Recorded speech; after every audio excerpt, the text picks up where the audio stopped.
दक्षिणामूर्ति स्तोत्र श्लोक नंबर 300।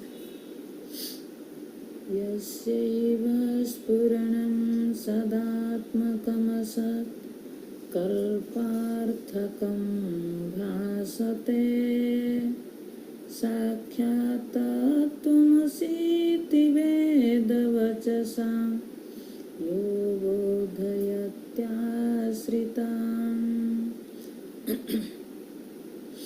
यत्साक्षात्करणात् भवेन पुनरावृत्तिर्भवाम्भो निधौ तस्मै श्रीगुरुमूर्तये नमः इदं श्रीदक्षिणामूर्तये नानाच्छिद्रघटोदरस्थितमहं दीपप्रभाभास्वरं ज्ञानं यस्य तु चक्षुरादिकरण द्वारा वहि स्पन्द्यते जानामीति तमेव भान्तमनुभते तत्समस्तं जगतं तस्मै श्रीगुरुमूर्तये नमः इदं श्रीदक्षिणामूर्तये देहप्राणमपीन्द्रियाण्यपि चला बुद्धिं च शून्यं विदुः स्त्रीबालान्धजडोपमास्तुहमिति भ्रान्ताभृसंवादिनः मायाशक्तिविलासकल्पितमोहा व्यामोहसंहारिणे तस्मै श्रीगुरुमूर्तये नमः इदं श्रीदक्षिणामूर्तये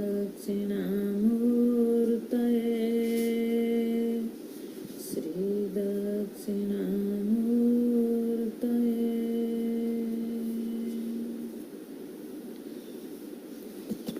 यस्तेव स्फुरणं सदात्मकं सत्।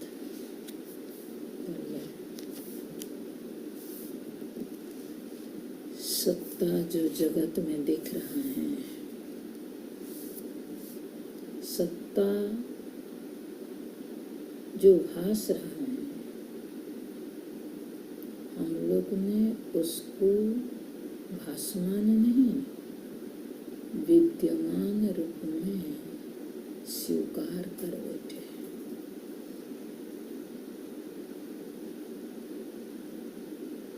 जगत में जो सत्ता है वो सत्ता आगंतुक है, जिसके कारण जगत में सत्ता का स्फुरण हो रहा है। उसको जिसने जान लिया वही गुरुमूर्ति है।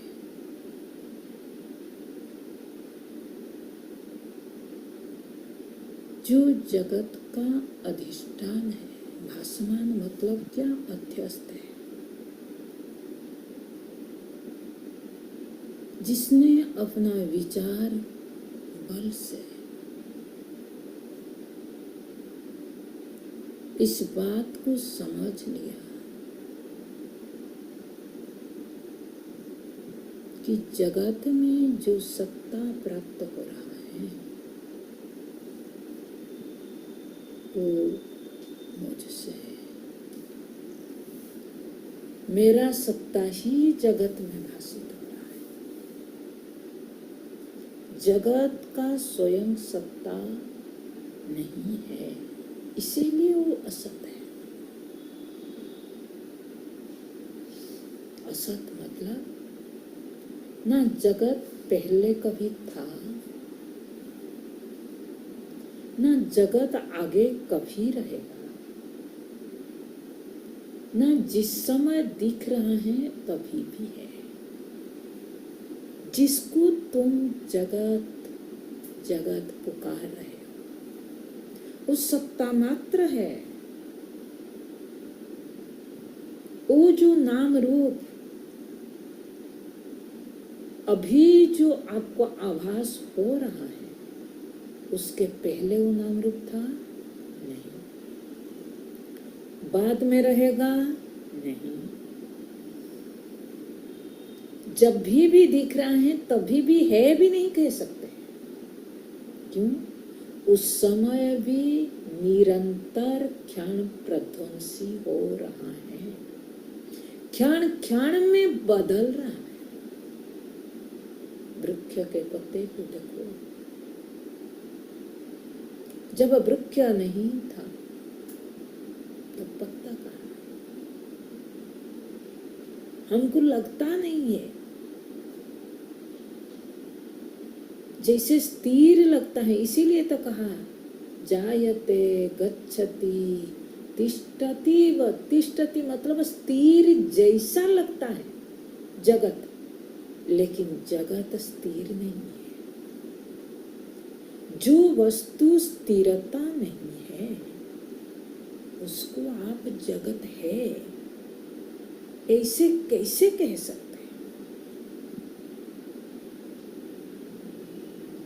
इसीलिए डायरेक्ट पिन पॉइंट कहा, जगत है ही नहीं। यहाँ मिथ्या कुछ नहीं कहा, भास रहा है ये, अरे जगत है ही नहीं। अगर तुमको है लग रहा है, विचार करो जगत में सत्ता कहाँ है? नाम रूप में अगर स्वयं सत्ता है नाम रूप का, बिना किसी का आश्रय लिए नाम रूप मालूम पड़ना चाहिए। कहने के लिए केवल जगत वाणी का विलास है, इसीलिए तो कहा उपनिषद वाचारंभणा विकारो नामधेय मूर्तिका एव सत्य। वाचारंभण घट, आप जिसको घट कह रहे हैं, जिस घट के साथ आप व्यवहार कर रहे हैं, जिस घट में आप जल भर रहे हैं, जो आपको अब दिखाई दे रहा है वो तब भी घट है नहीं, मिट्टी है। अभी भी वर्तमान में भी आपको मिट्टी रूप में वो प्राप्त होगा। चखोगे तो मिट्टी का स्वाद आएगा, घट का नहीं। छूओगे मिट्टी को छूओगे। कहने के लिए केवल वाणी का, इसीलिए तो कहा वाचारंभण विकारो नाम ध्येय। ये जो विकार दिख रहा है नित्य निरंतर विकृतो, वो वाणी का विलास मात्र है, मूर्ति का एव सत्य। सत्य वो है जिसका अभाव कभी नहीं होगा। अगर जगत है, जब कहते हैं सत्य, हम कहते हैं जगत है, इसका अर्थ क्या है? जगत सत्य। सत्य को हिंदी में है कहते हैं।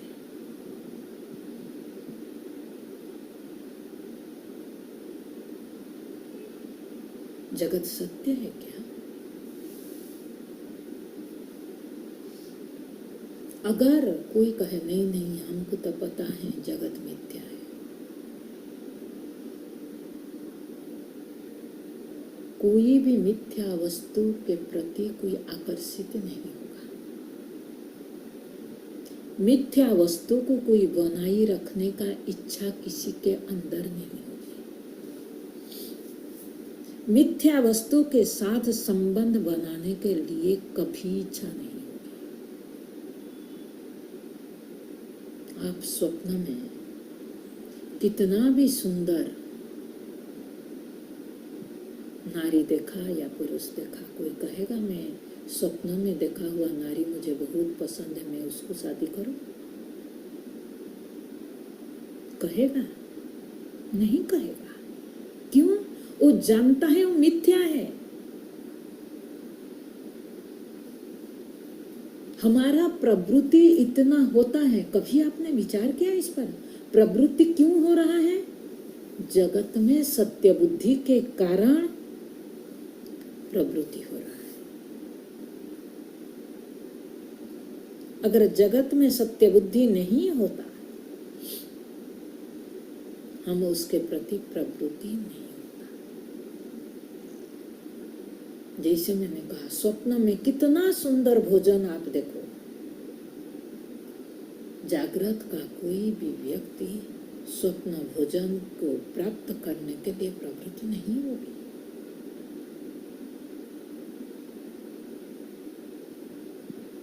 उसी तरह जगत के नाम रूप के प्रति हमारा आसक्ति है, संबंध बोध है, आश्रय बुद्धि है, उसके प्रति हम आकर्षित है, उसको प्राप्त करने का इच्छा है, तो इसका अभिप्राय जगत में हमारा सत्य बुद्धि है। वो बनी रहे, छूटे ना। सत्य बुद्धि के कारण तो है ना।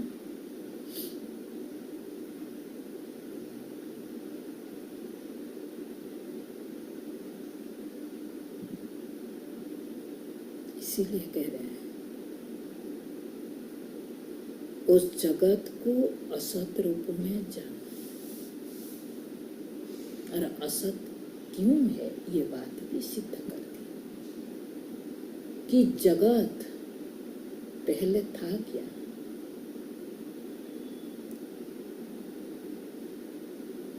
अब दिख रहा है, बाद में नहीं रहेगा। अवस्था त्रय को लेकर के आप देखो,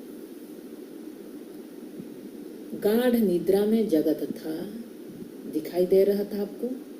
नहीं। जागने के बाद जगत दिखाई दिया। जब गाढ़ निद्रा में जाओगे तब जगत रहेगा? नहीं।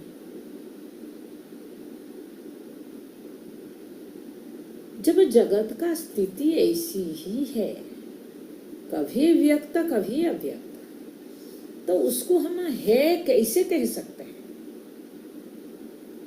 है उसको कहेंगे जो कभी भी बाध नहीं होगी। जागृत में है तो सुसुप्ति में भी मुझे भान होना चाहिए। जो जगत मुझे जागृत में भान होता है, वही जगत मुझे स्वप्न में और सुसुप्ति में अगर भान हो,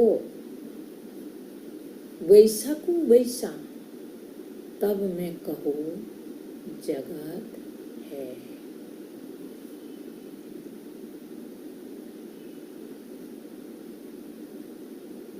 इसीलिए कहा जगत है नहीं। सत्य का कभी अभाव नहीं होता है। सुसुप्ति अवस्था में जगत अभाव रूप में दिखता है, जागृत में भाव रूप में दिखता है।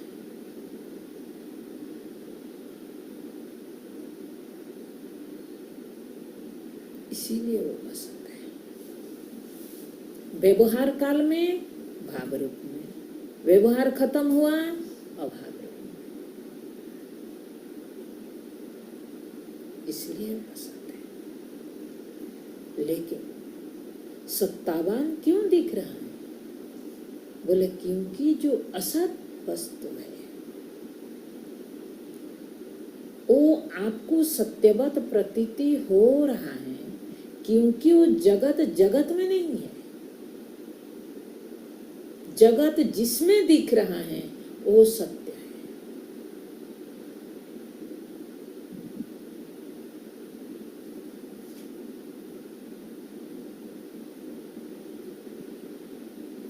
आकाश में नीलिमा दिख रहा है,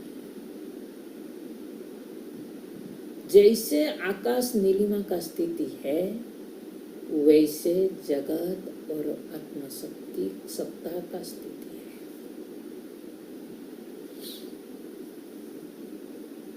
जैसे नीलिमा आकाश में दिख रहा है। नीलिमा आकाश से भिन्न नहीं है, आकाश ही नीलिमा रूप में दिख रहा है। उसी तरह आत्म सत्ता में जगत दिख रहा है, आत्म सत्ता ही जगत रूप में दिख रहा है। इसीलिए आत्मा के सिवाय और कुछ नहीं। इसीलिए कहा साक्षात् तत्त्वमसीति वेद वचसा। ये तत्त्वमसी महावाक्य हमको यही सिद्ध कराता है।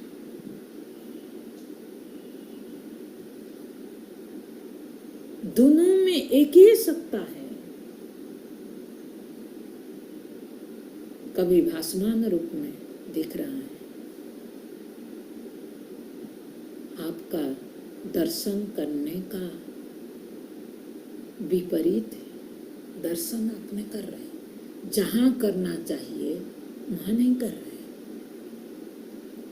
हमने कई बार कह चुके हैं, आत्मा ही जगत रूप में दिख रहा है। क्यों? क्योंकि आत्मा को जब इंद्रिय के द्वारा आप देखना चाहते हैं, आत्मा कैसे विषय के रूप में प्रतीति होता है, जिसको आप जगत कहते हैं। जो इंद्रिय अगोचर है उसको इंद्रिय के द्वारा देखना चाहोगे तो जगत रूप में प्रतीति होगी। इसलिए उसको असत समझो, इसका साक्षात्कार करो। बोले जिसने ये साक्षात्कार कर लिया उसका करण समूह फिर उत्क्रमण नहीं करते हैं।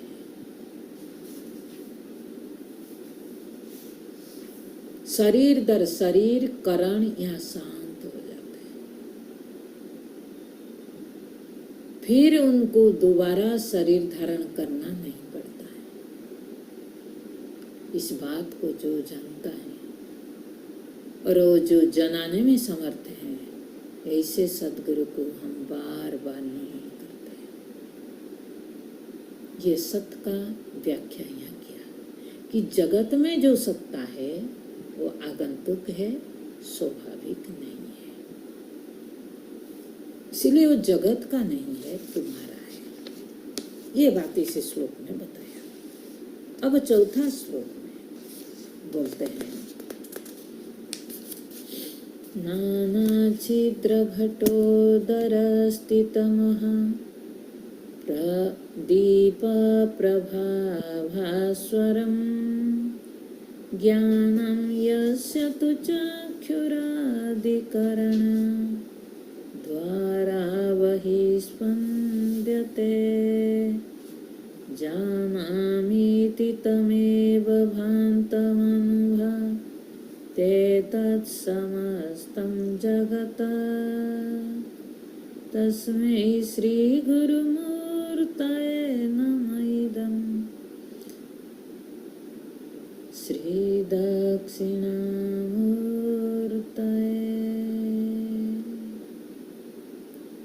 नाना छिद्र घटोदर स्थित। एक असंख्य चित्र वाला घट है, घड़ा है। उस घड़ा के अंदर दिया रखा गया। देखो कैसे दृष्टांत है। ये दक्षिणामूर्ति स्तोत्र माने दृष्टांत के साथ समझा रहे हैं। पहले सत्य का व्याख्या किया, अब ज्ञान का व्याख्या करते हैं। ये बात क्यों उठा गया? क्योंकि इस विषय को लेकर की जो दृष्टिकोण रखा गया, प्राय दर्शन आज जिसको आप विज्ञान कहते हैं, सबसे समृद्ध दर्शन मानते हैं दुनिया में लोग, वो विज्ञान भी आपको इस विषय में अप्रमाणिक बात कहता है। मैंने पहले से बोल चुकी, विज्ञान भौतिक बात है। विज्ञान अध्यात्म का व्याख्या नहीं कर सकता है। जो भूत प्रपंच है उसका विकास का बात कर सकता है, लेकिन यहाँ का जीवन का विकास है।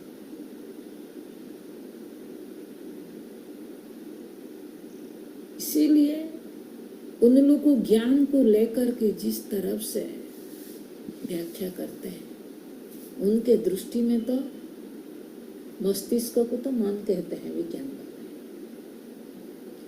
और ज्ञान का आधार मस्तिष्क को मानते हैं, है ना? नहीं, आप लोग जानते होंगे।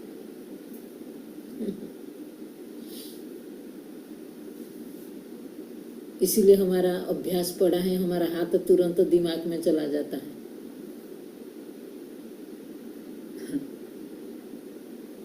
अभ्यास पड़ा है। ज्ञान का आश्रय कौन है? बुद्धि, मन, अंतःकरण, मस्तिष्क, यही दुनिया मान करके बैठी है।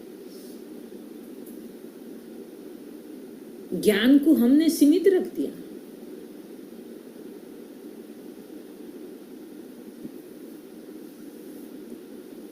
इसीलिए उस ज्ञान का व्यापकता को दिखा रहे हैं। ज्ञान बुद्धि का नहीं है। हमने एक बार भी बताया था, बुद्धि में विवेक सामर्थ्य है, ज्ञान सामर्थ्य बुद्धि का नहीं है।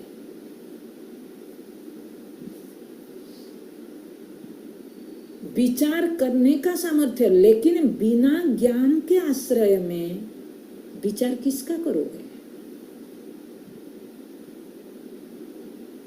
विवेक का आश्रय ज्ञान है, बुद्धि का आश्रय ज्ञान है, लेकिन ज्ञान का आश्रय बुद्धि नहीं है।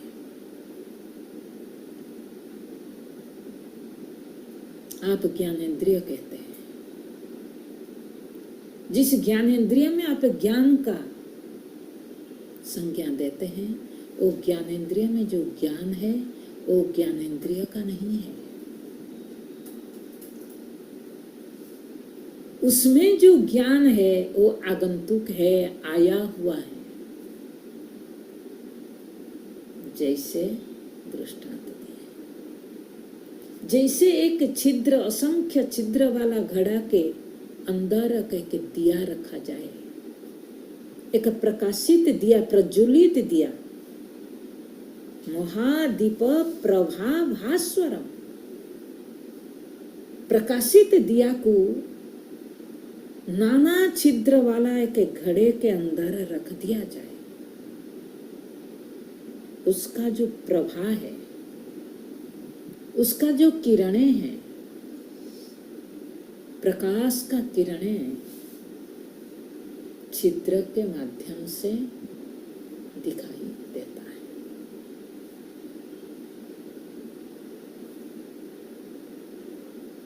छिद्र के माध्यम से जब जाता है, बाहर विषय भी हमें मालूम पड़ता है। हमें क्या लगता है कि ये छिद्र का है, लेकिन वास्तव में वो छिद्र का है। हमने इसीलिए कल कहा था, ये इंद्रिया गोलक है, एक सामर्थ्य विशेष, एक सत्ता है। जो सत्ता ज्ञानात्मक है, वो जब कर्णेंद्रिय में, जब चक्षुंद्रिय में दिखता है, उसको हम बोलते हैं चक्षुंद्रिय, संज्ञा देते हैं। मैंने रूप को देखा। क्यों मैं शब्द क्यों प्रयोग होता है? अगर चक्षु का ध्यान देना इस बात को, अगर चक्षु ज्ञानात्मक है, चक्षु का वो सामर्थ्य है, हमने ये नहीं, हमारा अंदर से ये उद्गार नहीं आता कि मैंने देखा। हमने क्या कहते हैं? मैंने देखा। कोई नहीं कहता है चक्षु देखा। चक्षु के द्वारा, लेकिन देखने वाला कौन है? मैं। चक्षु नहीं, मैं देखा। तो इससे क्या स्फुरित होता है कि ज्ञान कौन है, चक्षु या मैं? जैसे भले वो छिद्र के द्वारा बाहर विषय प्रकाशित होता है, लेकिन वो प्रकाश किसका है? छिद्र का है या दीपक का है, दिया का है? क्या वो प्रकाश में खंडित है? बिल्कुल नहीं। छिद्र में भेद है,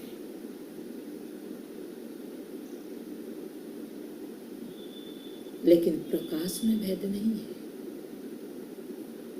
प्रकाश एक ही है, ध्यान देना। वैसे ही ये आत्मा सत्ता एक ही है। असंख्य छिद्र में जब देखते हैं, अलग अलग रूप में प्रतीति होता है। वो घड़ा में अगर रंग बिरंगी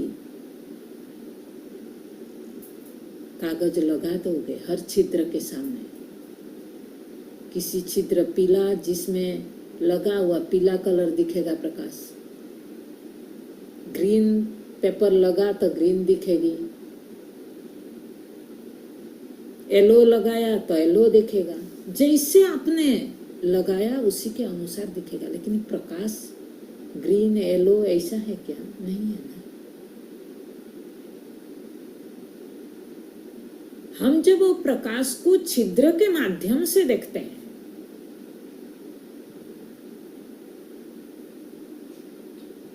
तब हमको लगता है ये छिद्र का है। जैसे हम बोलते हैं ज्ञानेंद्रिय के द्वारा मैंने जाना, ज्ञानेंद्रिय थोड़ी जाना। इसीलिए ज्ञान का सामर्थ्य ज्ञानेंद्रिय में है या मुझ में है? अगर ज्ञानेंद्रिय में होता तो ज्ञानेंद्रिय जानता, मैं नहीं जानता। हम कहते हैं ज्ञानेंद्रिय जाना, कोई ये नहीं कहता है ज्ञानेंद्रिय जाना, मैं जाना। विचार करो, ऐसे विचार होता है। अब क्या समझते हैं? सुन लिया, रट लिया, वही हमने विचार किया। क्या विचार किया?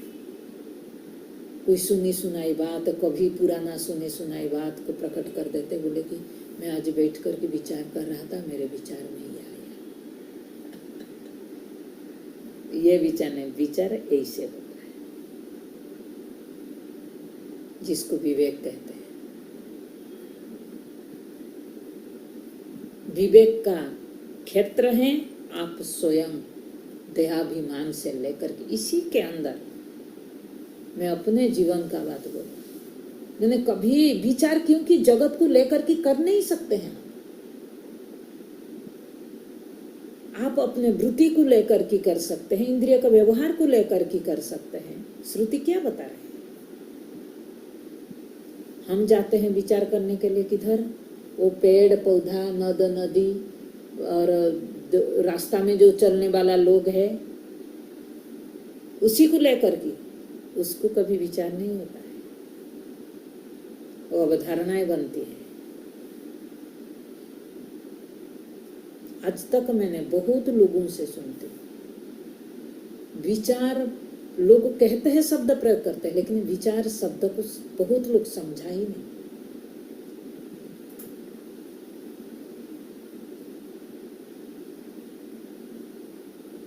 ये विवेक करना, पृथक करना।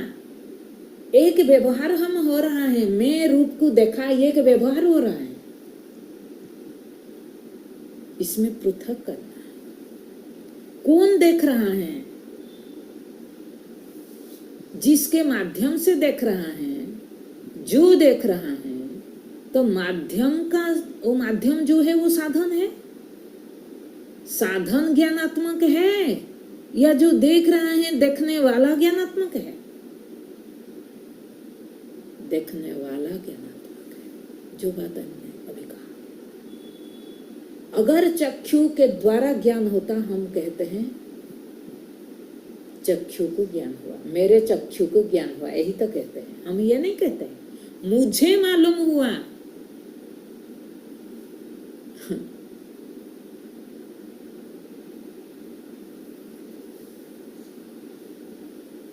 इसलिए कह रहे हैं नाना चित्र घटोदर स्थित महा दीप प्रभाभास्वरम,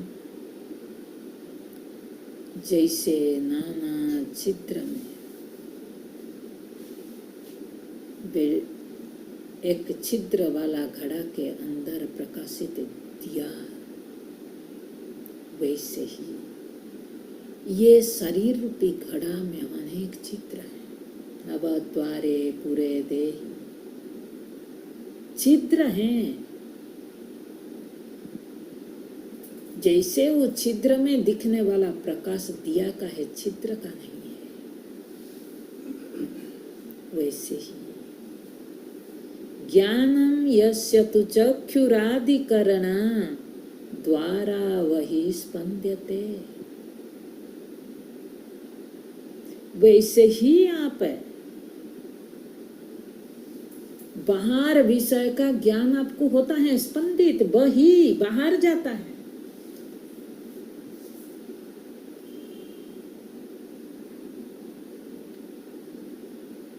ये इंद्रिय गोलक का कोई अपना स्वतः सामर्थ्य नहीं है। फर्क इतना है, इस बात को ज्ञानी जानता है और ज्ञानी नहीं जानता है। जब तक आपने ये बात जाना नहीं, तब तक आप भटकोगे। जिस दिन जान लिया मैं ही जानने वाला, ये गोलक का कोई सामर्थ्य नहीं है। हमने इसको कहते हैं प्रमाण विचार बताया था। प्रमाता अवच्छिन्न चैतन्य, वो चैतन्य सत्ता तीन भाग में हो जाता है। प्रमाता अभिमानी बन करके अवच्छिन्न चेतन, चेतन अवच्छिन्न होता है, हो जाता है नहीं, हमने ये अवधारणा है। तीनों में चेतन, प्रमाता अवच्छिन्न चेतन, जब प्रमाण अवच्छिन्न चेतन के द्वारा, प्रमाण अवच्छिन्न चेतन कौन है? इंद्रियां। प्रमेयावच्छिन्न चेतन, प्रमेय कौन है? विषय। तीनों में एक चीज है चेतन। देखने के लिए तीन दिखते हैं, लेकिन है एक है चेतन ही। जब तीन रूप में प्रकट होता है, तब बाहर विषय का, भिन्न विषय का ज्ञान होता है, स्पंदन होता है।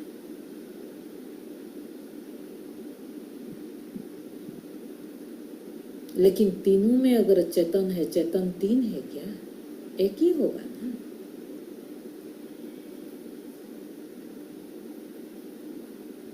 ये तीनों चेतन से भिन्न नहीं है, लेकिन हमें ज्ञान करना है तो एक तो प्रोसेस चाहिए।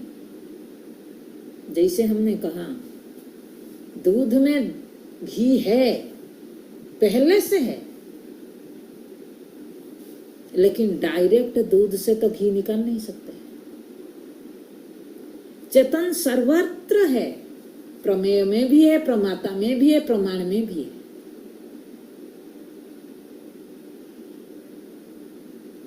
लेकिन चेतन तो डायरेक्ट विषय को नहीं जानता है।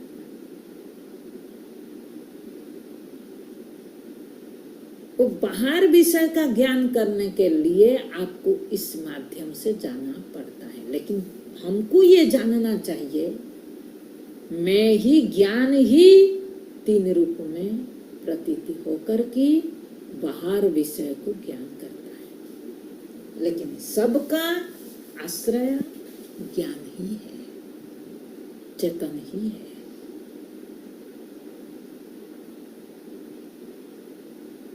बोले ज्ञान यस्य तु चक्षुआदिकरण, ये चक्षुआदिकरण के द्वारा ज्ञान ही बहिर्स्पंद्यते, बाहर जाता है। मतलब चक्षु नहीं जाता है, कौन जाता है? ज्ञान प्रमेय जो विषय है, बाहर विषय है, वो विषय में तादात्म्य करके तब हमको ज्ञान होता है। जब तक वो विषय के साथ तदाकार ज्ञान नहीं होता है, ध्यान देना, तब तक ज्ञान नहीं होता है ना, नहीं है। आप प्रकाश को आप लेकर के दृष्टांत में दे रहे हैं। जितना तक प्रकाश तदाकार होता है उतना वस्तु का आपको ज्ञान होता है। प्रकाश जितना तदाकार नहीं होता है उसको आप अंधेरा कहते हैं, है या नहीं? अंधेरे कमरे में हमने कई बार ये दृष्टांत दिया, दिया लेकर के आपने गए, दिया वो वस्तु के साथ जब तक तदाकार नहीं होता है तब तक वो वस्तु का ज्ञान आपको नहीं होता है। तो ज्ञान कौन करा रहा है? वस्तु, वो जो सामान है, या उसमें जो ज्ञान है, उसमें जो प्रकाश है? प्रकाश है। यही बात यहाँ कह रहे हैं। बहुत सुंदर श्लोक है, मैं क्या बताऊं इसको। ज्ञान को इस तरफ से व्याख्या आपको कहीं नहीं मिलेगा। ये श्लोक अनोखा श्लोक है। क्या शब्द दिया? ज्ञानम यस्य तु चक्षु आधिकरणम, ज्ञान ही यही चक्षु माध्यम में जाता है। चक्षु नहीं, चक्षु का कोई सामर्थ्य नहीं, हो तो जड़ है, वो क्या करेगा? बाहर विषय में ज्ञान ही तदाकार कारित होकर के बाहर विषय का ज्ञान कराता है। हमें लगता है मेरे चक्षु में मैंने देखा,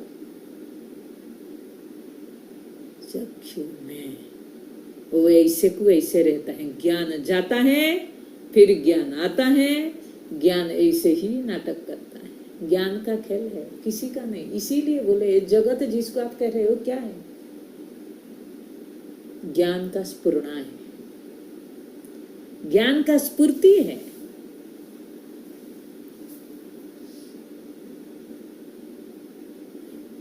ज्ञान का विस्तार है, ज्ञान मात्र ही है। क्या बताओ मैं? ऐसे देखो नाचने लोग है, जिस दिन देख लोगे खुश हो जाएगा।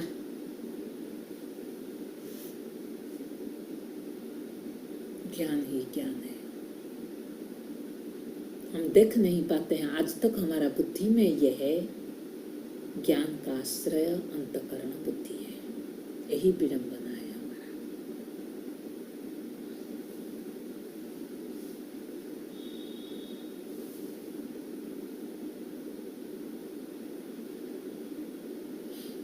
बोले जानामीति तमेव भान्ति अनुभात एतत् समस्तं जगत। जानामि इति, तब आप जानते हैं। ये ज्ञान जब तक बाहर विषय में नहीं जाकर की तदाकार कारिता नहीं होता है तब तक न जानामि। विषय बाहर कितना भी रहा,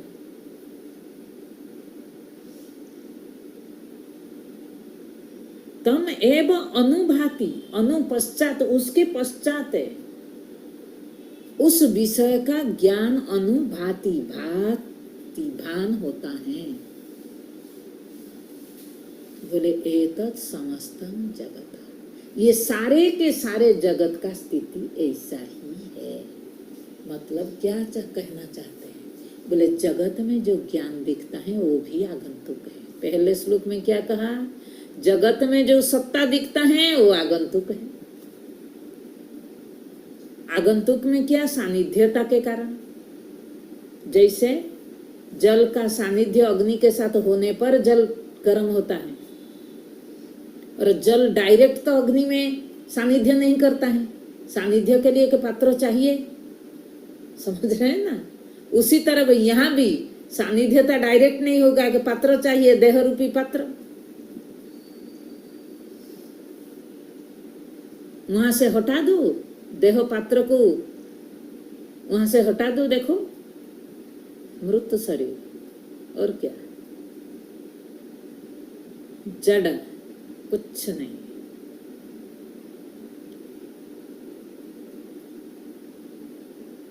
अहम ही ज्ञानात्मक, उसी के लिए सब क्या जगमगा रहे हैं। ये दुनिया, जिस दुनिया को लेकर के अभिमान करके हम बैठे, ये मेरा मीतना मेरा,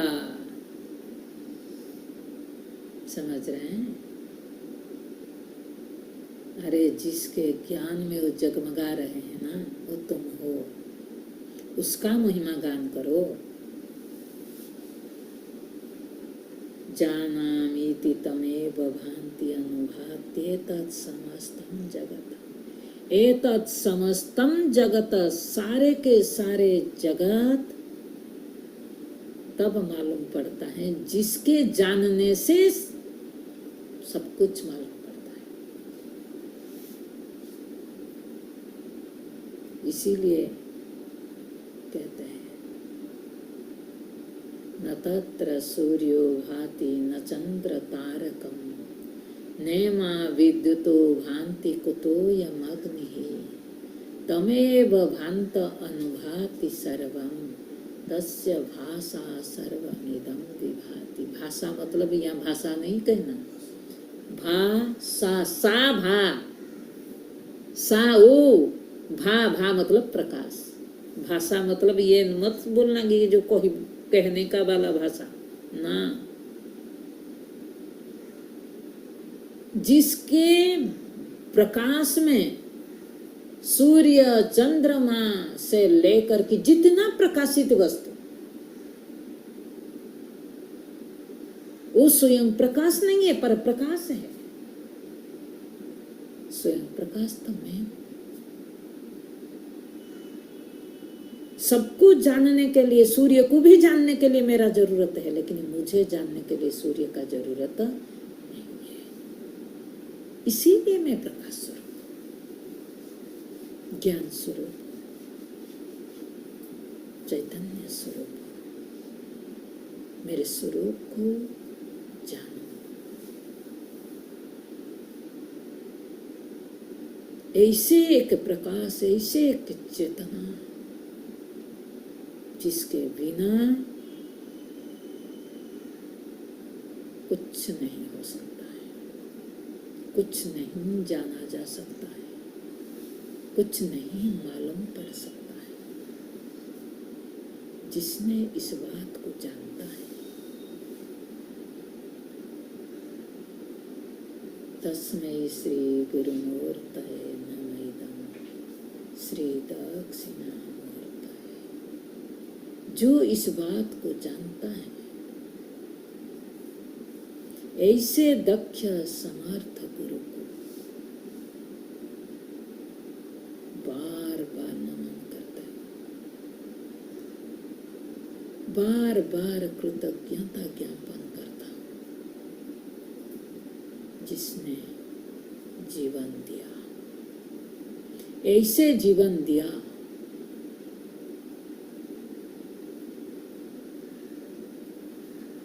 कि दुनिया में और कोई दे नहीं सकता है। गुरु इसीलिए अनोखा होता है, जीने का राह दिखाया। अगर जीवन में गुरु न होता